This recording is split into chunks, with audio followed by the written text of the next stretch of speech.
Welcome to By-The-Bywater, a podcast on the Megaphonic Network. I'm Ned Raggett. I'm Oriana Schwint. I'm Jared Pekacek.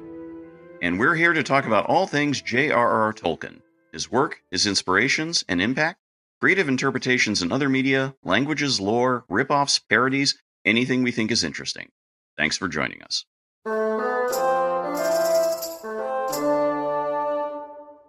Hello and welcome to the 87th episode of By-The-Bywater. It is great to be back with you all, and as Oriana was just telling us, she's working on merch, but not for By-The-Bywater, something else.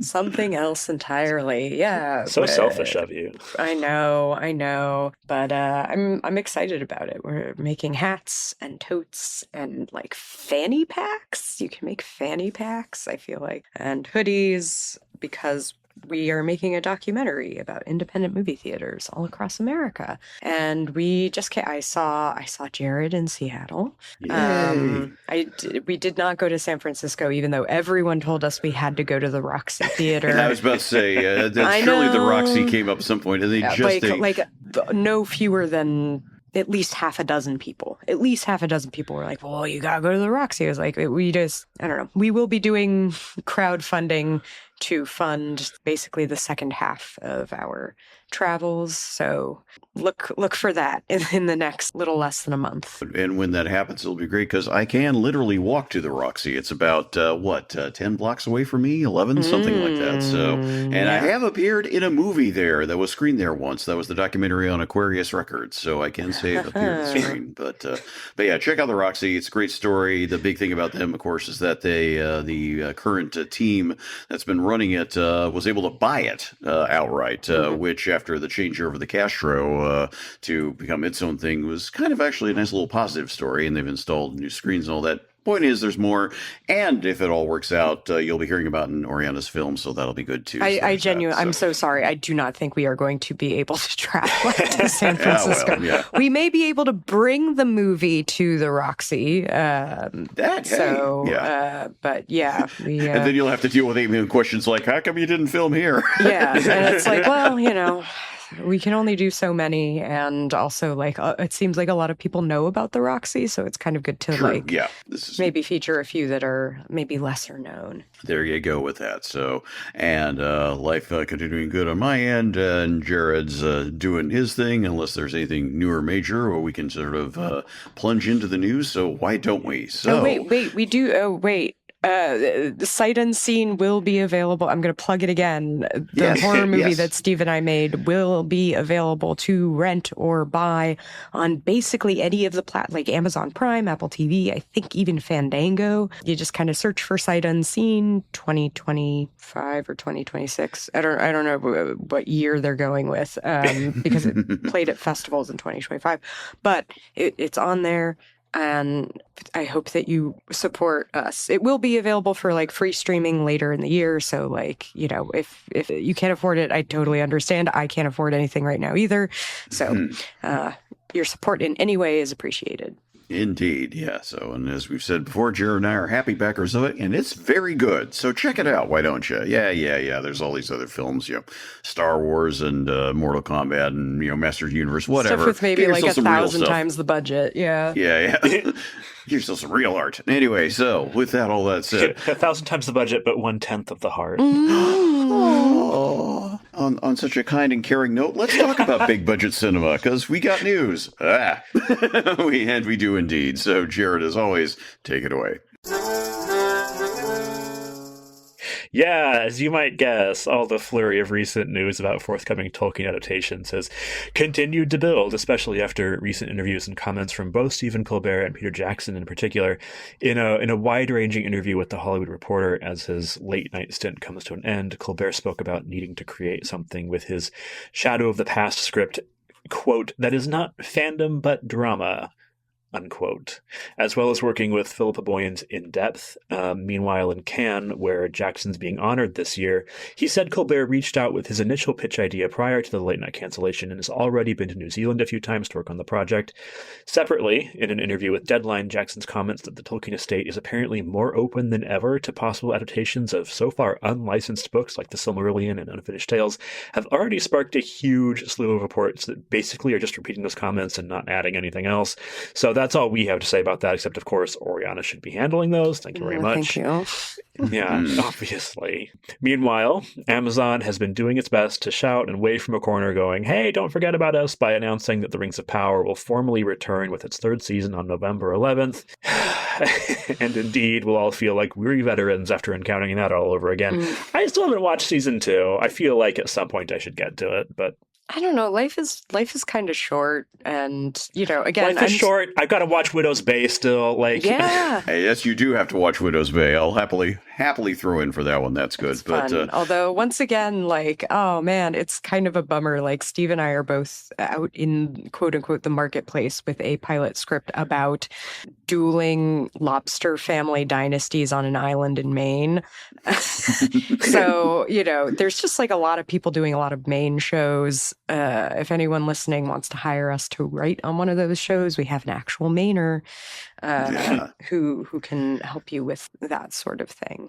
We'll encourage that. There you go. Proper alternate independent cinema and or other productions. But yeah, I mean, getting back to the news as such, Rings of Power, whatever. All they did was show an image of Charlie rocking his little spiked Sauron horn in silhouette, and I'm like, sure. So I'm so tired. Very. I will continue to take the hit and actually watch it for the team. Thank you for that. Yeah. So I just so that way my disdain can be informed. Yeah, so. But I am. But that's the only reason I would watch it. I'm happy that people are getting work on it. We will say that. Good. We will continue to say that. It does employ a lot of people, and that's great. But it is ironic that having hyped up the whole thing when they did New Zealand for the first season, they just went back to the UK for season 2 and all there, which weirdly enough opens it up again for all this now Jackson stuff coming out. And here's the thing: the one thing about the Jackson's comment about the estate is more interested in maybe opening up talks in Silmarillion and all that, which again that's not vaporware. It sounds like there's something happening, but again we don't have anything from the Tolkien estate side of things because that's just not how they roll. Yeah. But the more important thing, I think, is how to put it. It's really hard to phrase this. It's really hard to frame this in a way that I think makes total sense. But I was really thinking about it earlier today, is that we have moved from a point where Jackson came in with the whole thing, not as he put it, ever being the truest hardcore of fans. He was just somebody who liked remember stories, made the pitch. He thought it was an interesting vehicle. We all know what happened. And now it's the point where it's almost this, I hate to say the word entitlement, but it's almost sort of it's sort of like he's almost leaned too much into the legacy, really, at this point, in terms of if the estate is open for conversations, you would think, given Amazon, you would think that sort of we might want to talk to these people in a weird way, that it could almost be a sort of sign of them looking at Amazon going ooh, wow, screwed that up. Why don't we talk to the people who actually made the popular ones? I'm going to guess that it's who has the deepest pockets is just what that's about, and I don't mean that in a derogatory way necessarily. It is, Ned, were you the one who made the point about how The Hobbit is approaching public domain status in the next decade?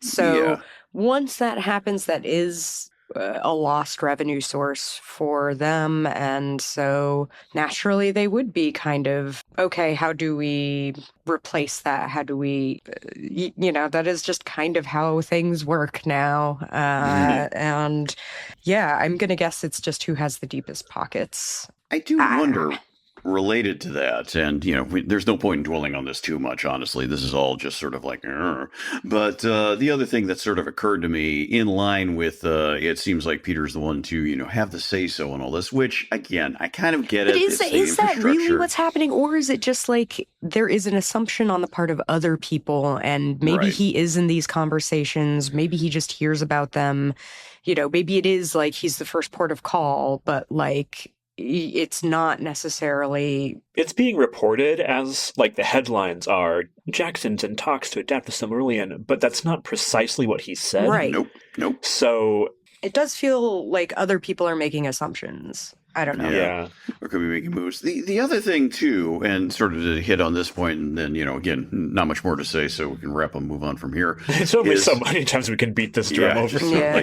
Is again, and to sort of expand on this point again, the opacity of the Tolkien estate, which in a weird way I admire.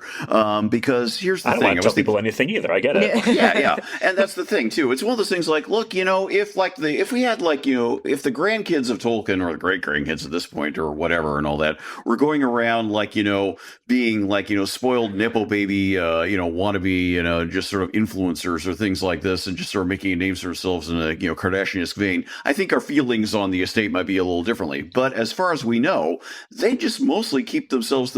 You have the occasional person out there, like obviously Simon Tolkien with his separate writing career, Roy Tolkien, who seems to be more just sort of an environmental guy and things like that.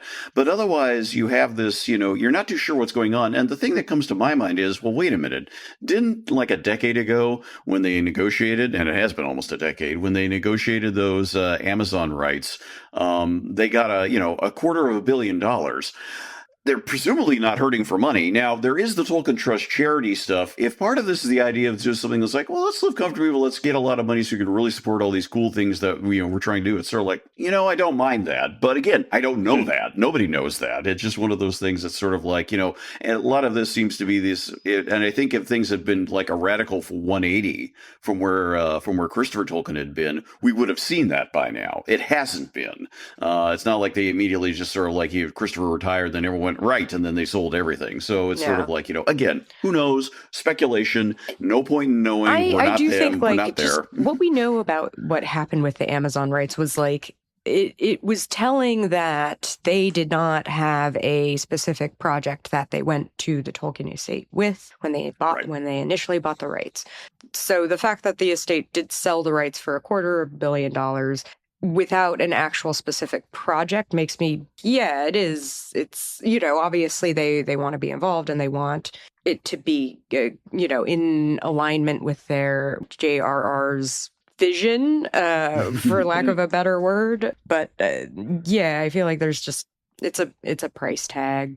That's the conversation. And I will conclude by noting that some of Jackson's other comments were like, I don't want to say, it was sort of like, a little more, I don't want to put it coldly calculating, but he was pretty much saying like, we're about running out of stuff in the appendices to do, and we want to be able to make sort of like, actual movies from these. It's sort of like, well, you might not be saying that for the Rohirrim had been a bigger hit, but... And I will add, we'll throw in a link to a wonderful bit of something that he said was kind of some sort of public thing, where he talks about how some, ironically, or not, who knows, Amazon delivery guy came to him one time and he was doing something in LA, dropping off, and whoever was recognized him and says, hey, you're the guy you made the Lord of the Rings. So it was like, oh yeah, and apparently the delivery guy was like, oh, that was fantastic, really great. You should have fired whoever did those Hobbit films. Those were terrible, or something like that. Well, like they should have gotten you to do the Hobbit movies because those were terrible. Yeah. It's sort of like sometimes someone on the outside has to speak the truth. And to be fair to the fact that Jackson was telling this story and was just going like, yeah, mate, and all the rest of it. So a sense of recognition. One could go on, but again, there's not much more to go on, so we'll wrap up there. So we do have a main topic to get to. The choice of topic this time is Jared's, and an interesting one it is. It was good to be reminded of this. So Jared, please do take it away.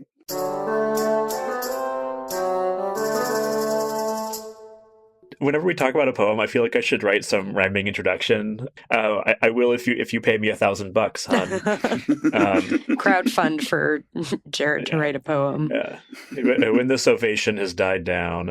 Anyway, we touched on Pearl briefly way back in the Sir Gawain or Gawain and the Green Knight episode, since Tolkien's translations of the two were usually bundled together with Sir Orfeo.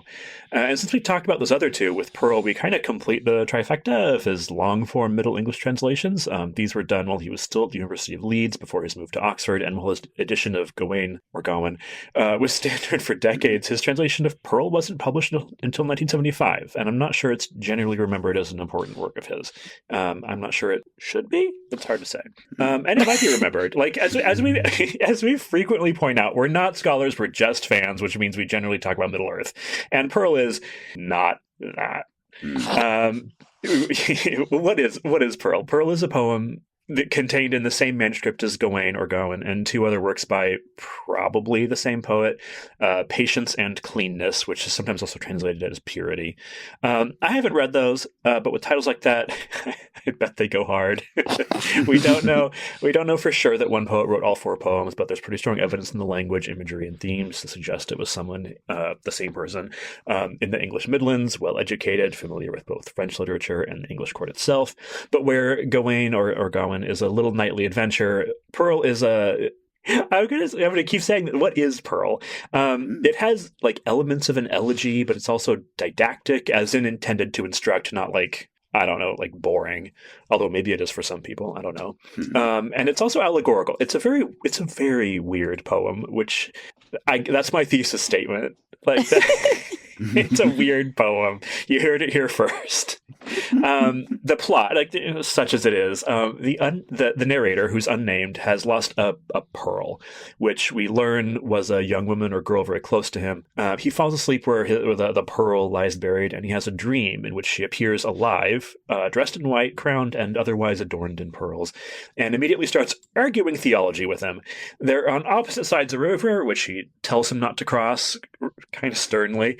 She says she's a queen in heaven. He's like, isn't Mary the queen? Did you replace her? And she's like, no, we're all queens here, but she's the boss queen. And he's like, oh, wow. And she's like, yeah, we're all brides of Jesus here. She also says all men who have died are kings, but she conspicuously does not mention whether they're also married to Jesus. I need details. I need to know. Don't skip that part. You left the good stuff out. Anyway, the narrator asks why she, who died so young, she might have been 2 years old. We'll get to this in a second. Why she deserves the same reward as every other woman who died. Every other Christian woman who died, of course. And she replies with the parable of the vineyard from the Gospels, where laborers hired in the evening are paid for the full day, just like laborers in the morning. And she explains why this is actually fair. And he argues a bit with this, too. The vibe is very weird because she's almost like annoyed that she has to keep telling him stuff. Like, she's patient, but she's not really warm. It's like she's got to deal with this fucking guy again. Like, that's kind of how it feels. In this translation, maybe in the original, I don't read Middle English, maybe in the original, it's much warmer. Eventually, he wants to see the New Jerusalem, where she lives now, so she tells him to go up this hill, still on the other side of the river, where he can see it. He looks down and sees her, like, romping with thousands of similar, like, identically dressed maidens, and also the Lamb of God, who is white, like a pearl. It's all coming together. And he's so overcome with love and maybe grief that he attempts to cross the river. This wakes him up, and he's still in the cemetery or wherever where she's buried, and he resolves to do the will of God and go to mass or whatever. Happy ending, I don't know. But it's weirder than that. It's such a weird poem. The exact relationship of the two characters isn't ever specified. The narrator, who's sometimes called the jeweler, is usually assumed to be the Pearl Maiden's father. Wikipedia calls him her father. It's kind of accepted, like, common knowledge or whatever, accepted wisdom that he's her father. But he may not be. I came across a paper arguing it was more of a courtly love situation, and there's a line about her living only 2 years on Earth, but that could be translated as she only lived 2 years in this, like, with him or around him. The word used to refer to her as a girl or a child or a maiden or whatever it was just means kind of a young person. It doesn't necessarily mean she was a 2-year-old girl when she died. And some of the poem makes more sense if there's this component of, I guess you'd call it maybe like sexual possessiveness. Like she belongs to him in a very particular way, but now she's married to God, and that kind of sucks because he wants her back. And some of it makes more sense if they're father and daughter. No interpretation I can think of is 100% satisfactory. And but more obviously strange than that is the structure of the poem. There are 101 stanzas, which is the same number as Gawain or Gawain. Each stanza has 12 lines. There's a total of 1,212 lines, and 12 is a very biblically significant number. The stanzas are in groups of 5, with one group of 6 at about I think maybe a third mark. I think it's like stanza 76 or whatever is the extra one or something. Within a group, the last line of a stanza contains a word or a phrase that the first line of the next stanza will repeat. So each stanza is a little link in a chain, or a pearl in a necklace, if you will. And the last line of the poem echoes the first one. So the entire thing is joined like a necklace. And even like not just the last line, but he starts the poem being like, I had a pearl and I lost it. At the end of the poem, he wakes up having lost her again. So it's on loop. It's this medieval Groundhog Day. And on top of all that, you have this insane rhyme scheme where 8 lines in a stanza alternate their rhymes, and the final 4 move to a different alternation, which you can express in like, is it called poetic notation? I don't know, but it's like A, B, A, B, A, B, A, B, B, C, B, C. So I'm just going to read, I think, like the first couple of stanzas so you can kind of get what I mean. Pearl of delight that a prince doth please, to grace and gold enclose so clear, I vow that from over Orient seas never proved I any in price her peer. So round, so radiant, ranged by these, so fine, so smooth did her sides appear, that ever in judging gems that please, her only alone I deemed as dear. Alas, I lost her in garden near, through grass to the ground from me it shot, I pine now oppressed by love wound drear, for that pearl mine own without a spot. And that was the first stanza. The second stanza begins, since in that spot it sped from me, I have looked and longed for that precious thing, that me once was wont from woe to free, to uplift my lot and healing bring. But my heart doth hurt now cruelly, my breast with burning torment sting. Yet in secret hour came soft to me the sweetest song I e'er heard sing. Yea, many a thought in mind did spring, to think that her radiance in clay should rot. O mold, thou marrest a lovely thing, my pearl, mine own, without a spot. And then the next stanza begins with a line that has the word spot in it, and ends with a line that has spot in it, and so on. And then it changes to, what's the next one? Changes to wonder, and that's the line, that the word that links the stanzas. And this goes on for, again, 1,200 lines. So that's an insane thing to keep up for over 1,000 lines. Like, just in the original language. That is absurd. And it's impossible to translate. Like, genuinely. That's not hyperbole. Even into modern English. Tolkien does his best, but there's no way, really, to capture the rhyme, the meter, and the alliteration of the original, because this thing alliterates, like, so much. If you check out the original, it's, like, all over. And just an aside, one of the reasons it's so difficult to translate is that this is a specific dialect of Middle English. It's not the one a lot of people are familiar with. I don't know. Like, Chaucer didn't write in this dialect. Chaucer wrote in the London dialect of Middle English, which developed into modern English. So this is a weird little offshoot with its own words. There's like different, I think, verb forms or something. Don't quote me on that. I don't know for sure. But that's part of why it's so difficult, is that it is not the ancestor of what we speak. It's an offshoot of the ancestor of what we speak. So the translation. Normally I'd try to find another one to compare with Tolkien, and there are a lot out there. I just did not have time. I'm trying to finish illustrations for my next book. It's been a madhouse over here.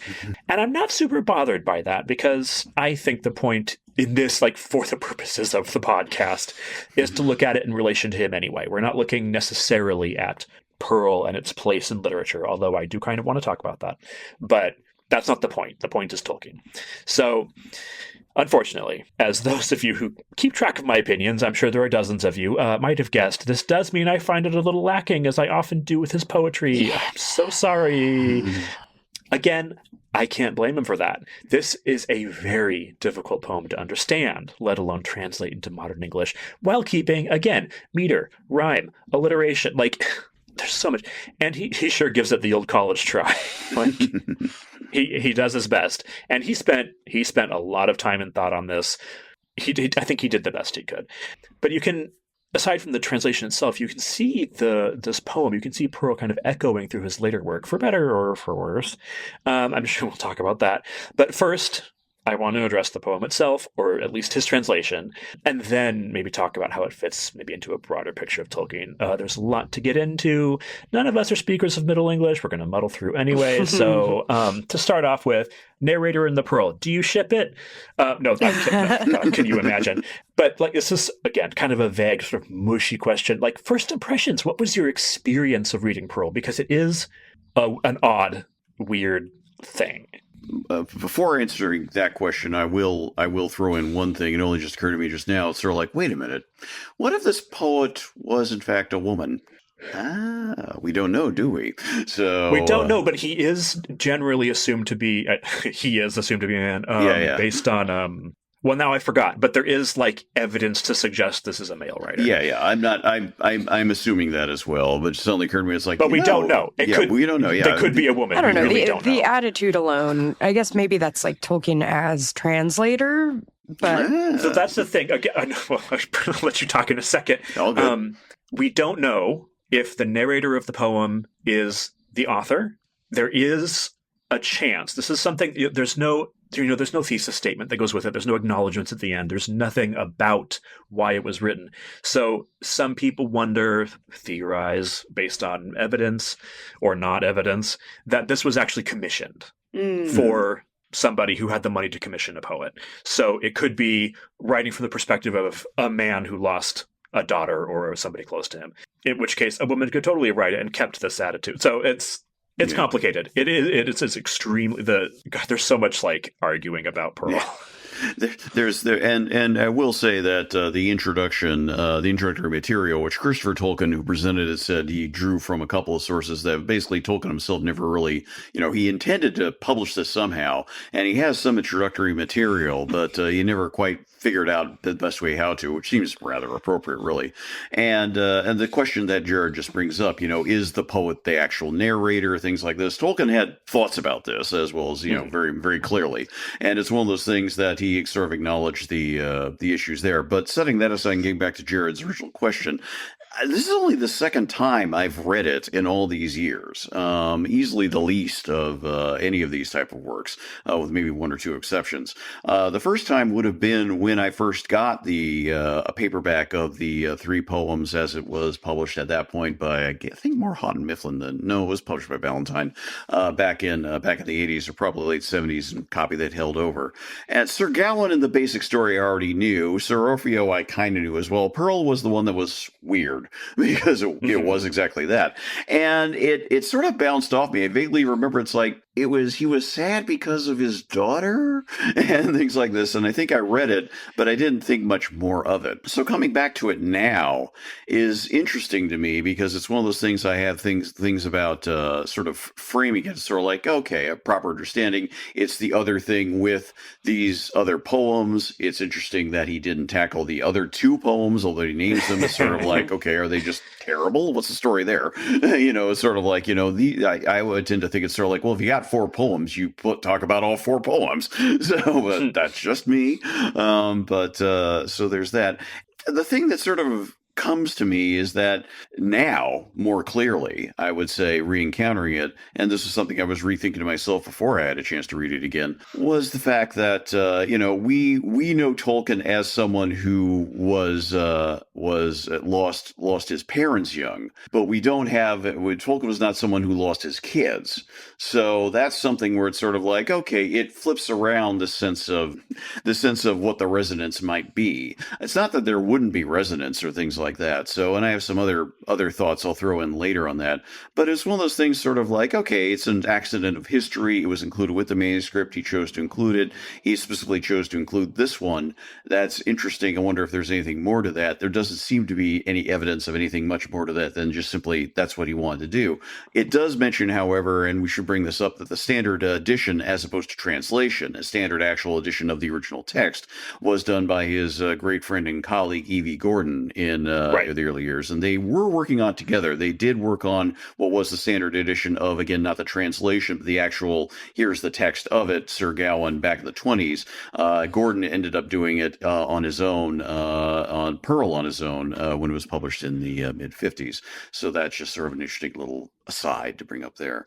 But that's kind of my context of encountering it and re-encountering it again. And I do have further thoughts, but I'll stop there. So that's my answer for that. Yeah, dog, I hated this poem.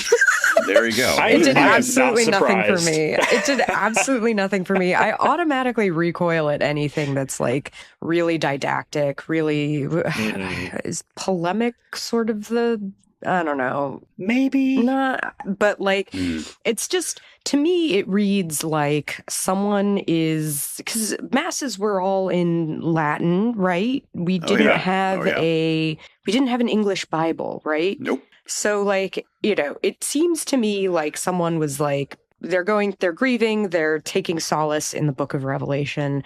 And this is a way for them to like put what is in the book of Revelation into the vernacular.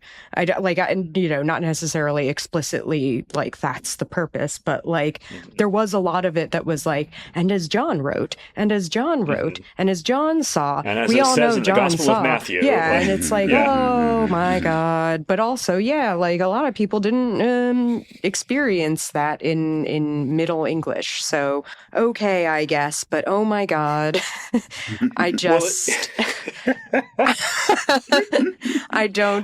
I think also I was not in the right state of mind to read. I was crabby when I was reading this, so I don't think that helped. I don't think I came to the text with like an open heart, and that's like not a great. Feeling generous. Yeah. No, I get it. I did. Shameful to admit this, maybe, but when I picked it, I was like, "There's a 50-50 chance Oriana's gonna hate this." Good Which makes guess. for a good episode, I guess. Like, yeah, so I had read it the first time back when we did the Gawain episode, and I'm gonna keep saying Gawain. I'm sorry. We went through this in that episode, and I'm still like, I'm sorry. I'm sorry. I'm not, but like I'll say I am. Anyway, I did read it then because it comes with a lot of the time it's bundled with Gawain. So I read it and I was like, all right, maybe we'll talk about this later. Like, I don't know. And then rereading it this time, I am constantly waffling between admiration, because it is like a hell of an achievement just to maintain these formal structures for this long. I guess. It's so difficult. And a lot of it is really beautiful to me. It's like, but I'm fascinated by this kind of thing anyway. But it's also like so much of it is this, what amounts to essentially a philosophical dialogue about like the grace of God and like why she deserves the same reward as women who lived long and virtuous lives when she died young. Why are they all equal in heaven? That doesn't make sense. And she's like, actually, it does make sense if you're not a complete idiot, guy. Like, she doesn't talk like that, but like it's such a strange combination of really beautiful imagery and this almost like tense relationship that they have, where he is so sad and like wants to be with her, and she's like, here's all of the reasons why you can't. I'm married to God now. You have to stop this. Like, why are you so obsessed with me? Stalker. I know, and I am I'm reading a little bit into this, but also like that's kind of in a sense what's happening, where she's like she doesn't say this verbatim, but I think she doesn't anyway. I'd have to reread the entire thing to find out. Like, your focus is on the wrong thing. Like, I'm just one of the 144,000 brides of Christ. You got to focus on God himself. Like, that's the main dude, right? Like, he's where your focus should be. Okay, well, why don't I throw in, you brought up, you're talking about Revelation and the didacticism of it, and, the whole, all these brides of Christ and one guy. Cult. Anyway, but... but there's kings, too. We just don't know what they're just up to. They're off screen. They're laughing, too. Men all enjoying themselves. Why aren't they part of the parade? Like, it's weird. Anyway, sorry, Ned, you have an actual point. Well, I mean, there is something to it. I mean, we want to talk about Heavenly Yowie now. Let's go ahead and let's right into this episode. Let's boil down 2,000 years of theology. But I think sort of get back to the point here. I mean, I'm not equating the two, but in a weird way, thinking about framing the Middle Ages. I'm thinking back to something like Boethius's The Consolation of Philosophy, aka the last pagan work, one of the more important Christian works. And there's that same sort of thing. The idea is that somebody in a dire state, one in prison, the other one sad at someone's grave is visited by a vision of someone saying like, hey, it's like this, or think of it this way, who happens to be a woman doing that. And many other examples I'm sure exist. But that one, it's a genre. There's a long tradition of this kind of thing in the Middle Ages. Yeah, so putting it in that context, I think sort of like, helps this. It removes it from being totally singular and says like, okay, this is a riff on an idea or a particular construction that people are working with, above and beyond whatever the nice little technical details of getting all the words exactly right and things like that, and the sounds and so forth. But in that regard, it's one of those things that without knowing more that's out there, because there was a very good line in Tolkien's own words here. Okay, I'll say here. Of this author, nothing is now known, but he was a major poet of his day, and it is a solemn thought that his name is now forgotten, a reminder of the great gaps of ignorance over which we weave the thin webs of our literary history. A good line, and it doesn't really apply just simply to the point about who the author is, but literally all this work, is this something that was, we don't presume necessarily it came down in an oral form because of its apparent complexity. At the same time, is there something that derives from an earlier kind of a story? Is this less like, a flashpoint moment, or something that grew out of something else that we don't know about? There are other things one can bring up, and this really gets into the realm of speculation. But I think it might be one of those things that's helpful to sort of see it as less this sort of like, the singular craft vision is like, well, maybe it was actually part of a whole series of things, and this is just happened to be what survived. So it's just an idea.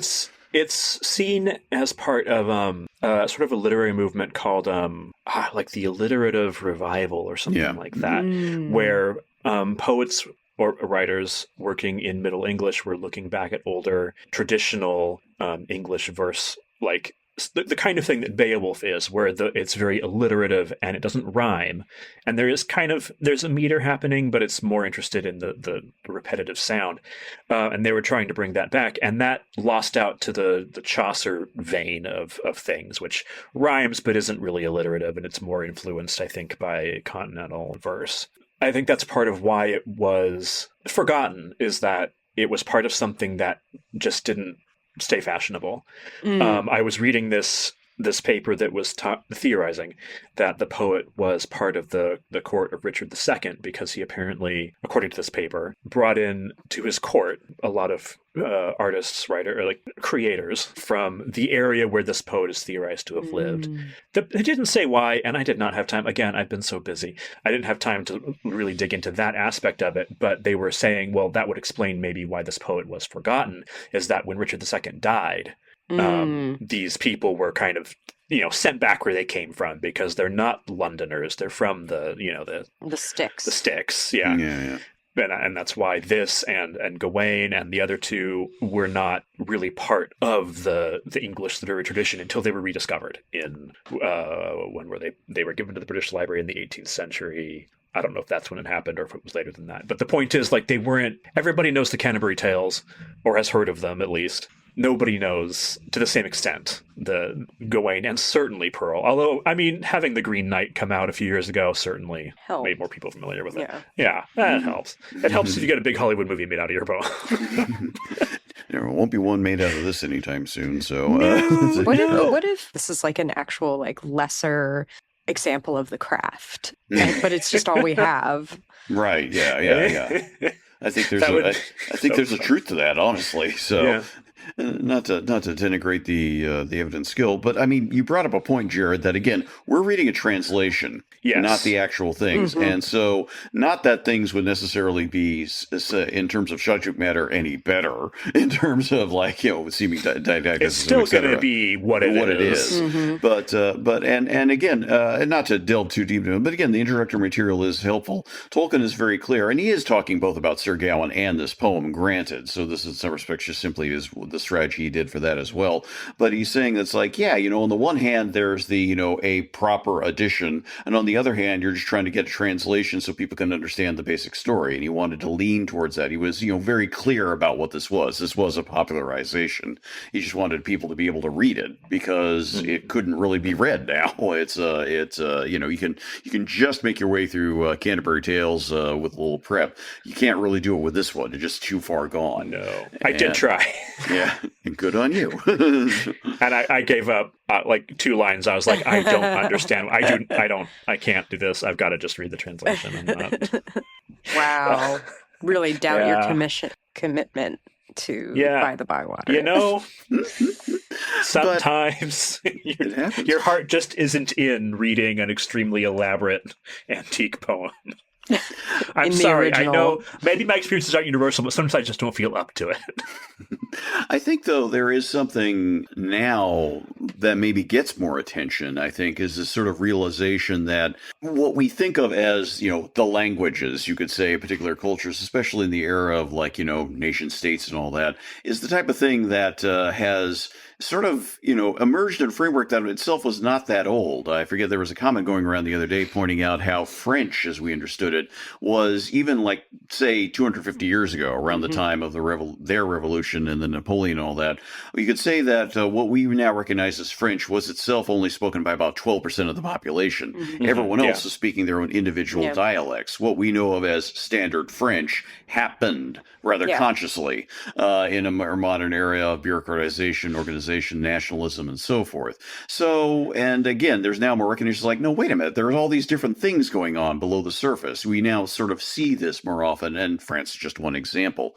So similarly, something like this is actually a good sort of reminder pointing out, hey, this is not a new subject. The idea that there are all these arranged things. There isn't just simply Old English. There isn't just simply Middle English. There's something more here. In a weird way, that actually lends it more resonance. It doesn't make it sort of wow, it makes me want to read it. It's more, you don't want to become an expert in the it does kind of make me want to explore that. With what time? I don't know. See, that's what, if AI could do everything else and let me just learn to read the Midlands dialect of Old English around 13 whatever, okay, fine, but it's not. So something I'll bring up too that occurred to me is that there's been, how to put it, this is something that is much wider scale in terms of, one could say, thoughts about society. There's this idea. And again, this sort of bases itself on a particular reading of what exactly is going on in the poem, the relationship of the narrator to the pearl, the subject, and all that. So I'll grant that. But there has been this idea that in previous generations of history that there wasn't as much love for one's kids because life was nasty, brutish, and short, and all that sort of thing. And that this is more something that's seen in the modern day, where you're sort of okay, smaller families, better health, and all that. Again, without knowing exactly what's going on here, I think this is evidence saying no, that's not the case. And the idea is that, if you took the first part of the poem itself and just simply took it on its own, I think, that is, if we want to read it as a father or a parent mourning a lost young daughter, that's soul crushing. That is really, really heavy stuff. I mean, sure, it ends in this sort of instruction saying, here's why you should not be, sad for me because I'm over here and it takes a while to do it. If you want to read it that way, it's more sort of boy, you're someone locked in some heavy duty grief, and the way you get through it is you're constructing this imaginary thing someone has to literally not quite beat it into you, but really take the time to get into you just so you can get over that huge step. I think that's worth noting. Again, it's really hard to claim this definitively, but I think it's just sort of it's something to consider. It's something that goes against this idea. Yeah, and I mean, I hadn't really thought about it in those terms, but that does remind me of even people that I knew when I was still going to church way back when, who believed as intensely as any medieval Catholic in their beliefs. I know that's redundant, but the same level of fervor and this is just how reality works, and there's no question of that. Their response to loss is very similar to this, where they're it sucks that this person they love died. I'm going to try to console myself with the thought that now they are in heaven with Jesus permanently. He took this person because he wanted to, which is really dark. But they wouldn't have put it in these terms. But I think they would understand the impulse to be I had a vision of my loved one and they were crowned in glory, in heaven. Everything is so much better for them. And I think along with that is this kind of anxiety that they may or may not be aware of, that like they won't recognize that person. That person is now alien to them in the way that the Pearl Maiden is alien to the narrator. They don't really speak a common language anymore. She has such a foreign perspective on everything, and he's arguing things that would like kind of make sense to us, maybe things that we would say, and she's just like, no, this is not how the universe works. And I know better because I've been like, now that I'm away from you, I've learned the truth. And again, none of this would be phrased in those terms by these people that I knew, but I think that kind of experience of grief is like trying to console themselves by like, well, now they're in the eternal, they're in the New Jerusalem, and everything is fine for them. And isn't that beautiful? Isn't everything so much better for them now? And at the same time, it's like some part of you is like, no, it still sucks. Like, even if that's true, am I still not allowed to be sad? And the viewpoint from the kind of the vibe I get from the Pearl Maiden is that she's like kind of puzzled by why he's sad. She's like, you're not supposed to be, like, because from my perspective, everything's amazing. Yeah.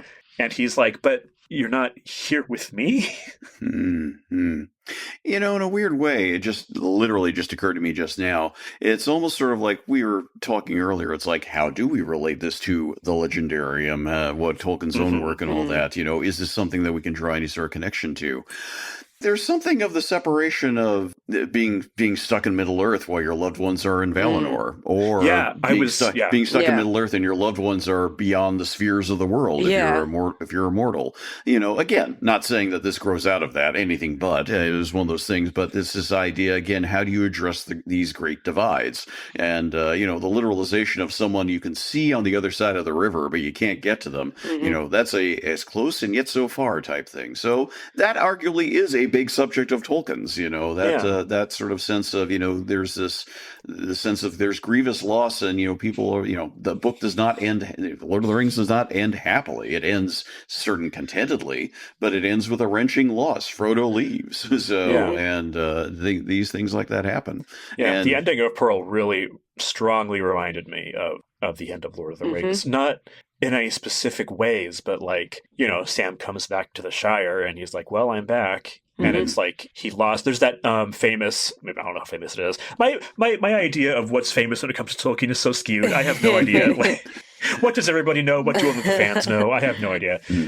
There was that epilogue that was cut where Sam is talking to his daughter, and she's like, "You lost your treasure," and that is like. That's very pearl coded. Yeah, agreed. Whether he was thinking about that or not, it still is. It's related to me. I know we're kind of coming up on time here, so let's talk about Tolkien. The thing that this most reminded me of, actually, that Pearl reminded me of, was Errantry, the poem that they do. That it was on The Road Goes Ever On. I forget where it was actually published, but it's got that same kind of really formal rhythm and rhyme scheme that's so elaborate that how he did it without pulling his hair out, I don't know. But like, where else I can think of a few other places maybe that you can see Pearl or things like Pearl resonating in his work, but where do you see it? Well, I gave some sort of sense of it. I'll throw in this one thing. Without saying it's hyper-detailed in this regard, I was weirdly impressed, you could say. And again, considering this is also supposed to be the same poet who did Sir Gawain, this is not necessarily a surprise, because there's evidence of that in that poem as well.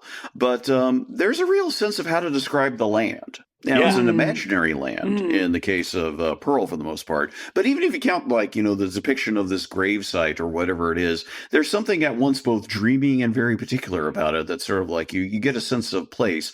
But then the imaginative sense of place is very strong too, you know, and Tolkien, of course, has his gift of description. And if anything kind of reminded me of this, and maybe you could argue there is a small connection here, at least in terms of describing something beyond, or something where you're trying to describe a sort of like, you know, alien landscape that you find yourself in, is possibly Smith of Wootton Major. And Smith's visits to the realms of the elves in that story about how that functions as someplace else there. You could also maybe argue Leaf by Niggle, but I think more appropriately, Smith of Wootton Major seems to really capture that, this idea of somewhere else that you can go and sort of describe where it's reality, but it's a little heightened, it's a little different. There's a different feeling about it. I thought it was actually very striking imagery, and I was trying to square it with the idea of somebody dare I say, stuck in the West Midlands and medieval era, sort of like, what would be a big, bold things? It rather struck me. It was something that's sort of like, there are some interesting imaginative leaps there, and it's actually very vivid.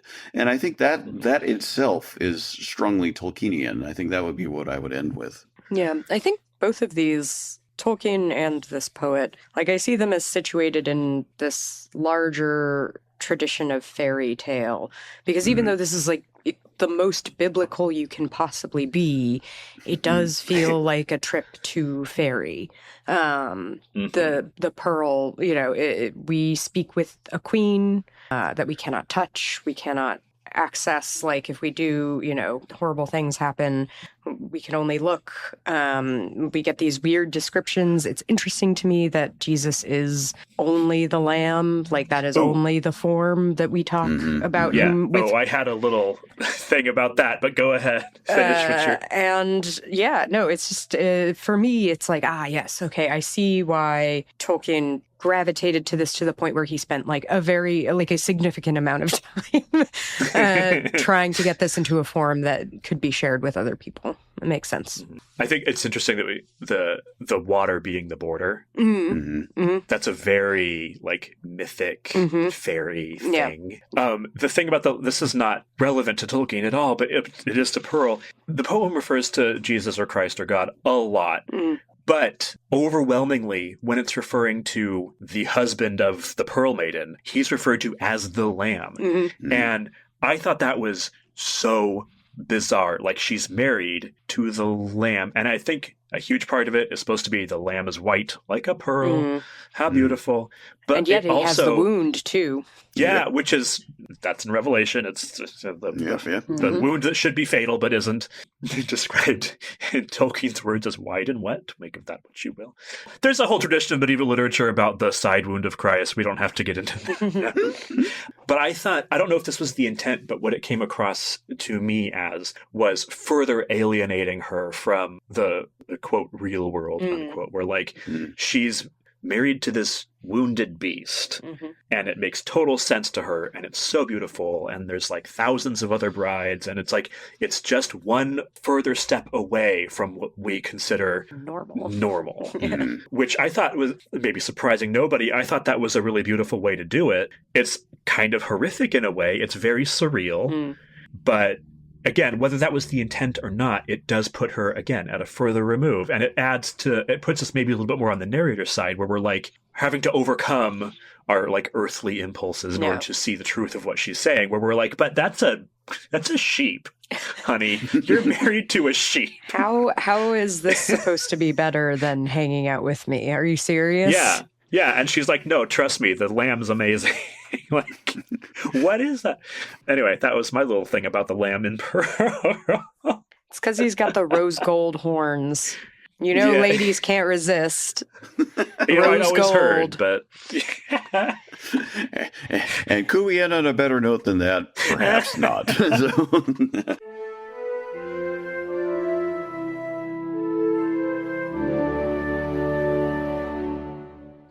Okay, the time has come to choose the topic for the next episode. The choice of topic has come around to me.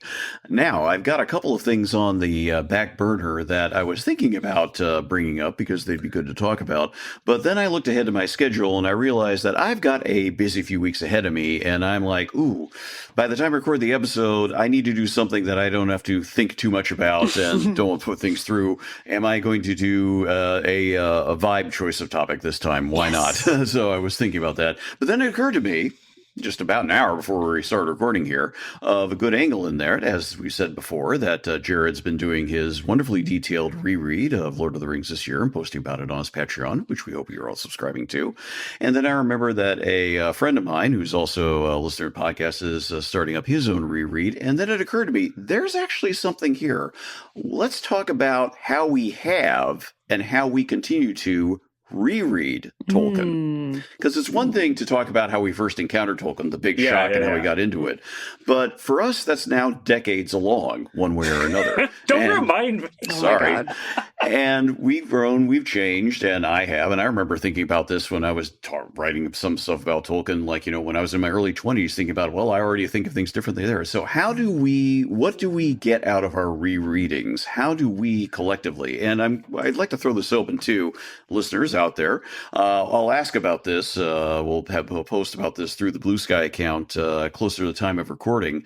We just want some of your thoughts as well about what it is, how it is to reread Tolkien. Is this a question of mood, of time? What do you get out of it? Are you looking for things? What do you find in rereadings that you didn't necessarily notice before?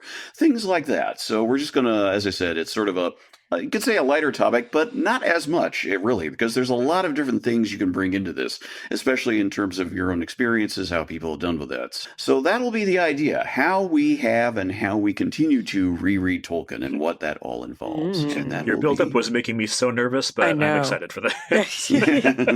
I'll have to dig up. So in 2008, in the fall, I was an intern at Entertainment Weekly, and this was when the Pop Watch blog was kind of a big deal. And I wrote a blog for Pop Watch about rereading The Lord of the Rings every year for the 10th year in a row. And oh no, there's been so many more years since. So I'm kind of curious. Hate to break it to you. Oh man. Hate to break it to you. We will get to that. So, all right. So that'll be for our choice topic for next time. In the meantime, thank you again all very much for listening. We always appreciate it. You can find us, megaphonic.fm/By-The-Bywater is our homepage with our episode guide and lists of context and things like that. We are all on Blue Sky individually and other spots on social media, and the main social media spot for By-The-Bywater is the one on Blue Sky. You can find us there. We are, of course, part of the megaphonic.fm network, and there is the Patreon for Megaphonic that you can support. If you like to do that, you'll support the entire network, not that much per month. Allow us to join our Discord, where you can talk with many other fans of Tolkien and many other things besides, as Megaphonic talks about on all sorts of subjects. We'd love to have you join us. It'd be really great. That is about it for now. So thank you once again for listening. We really appreciate it. We'll talk to you in a month's time. Until then, we'll see you.